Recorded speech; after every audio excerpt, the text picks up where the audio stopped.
আমাদের ফিলিস্তিনি একজন বোনের কথা। তিনি বলেছিলেন, আমরা রাত্রিবেলায় বোরকা পরিধান করে ঘুমাতাম, যেন শত্রুর বোমা হামলায় যদি মৃত্যু হয় তাহলে সকালবেলা কেউ যেন আমাকে বেপরদা অবস্থায় পড়ে থাকতে না দেখে।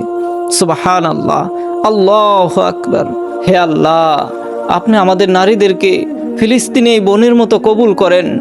আপনি আমাদের বোনদেরকে, আমাদের স্ত্রীদেরকে এই ফিলিস্তিনি বোনের মতো কবুল করেন। তারাও যেন নিজের সম্মান, সৌন্দর্য, মর্যাদাকে এইভাবেই হেজাব করে, বুরকা করে।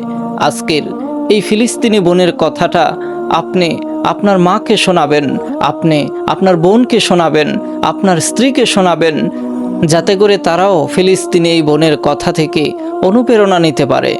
প্রিয় ভাইয়েরা আমার, এই কথাটা শুধু একটা কথা না, এই কথাটা কিয়ামত পর্যন্ত আমাদের বোনদের জন্যে, আমাদের মায়েদের জন্যে, আমাদের নারীদের জন্যে হিজাব, পর্দা, মহান রবের বিধানের প্রতি আত্মসমর্পণ করার ব্যাপারে এক অনুপ্রেরণামূলক জীবন কথা।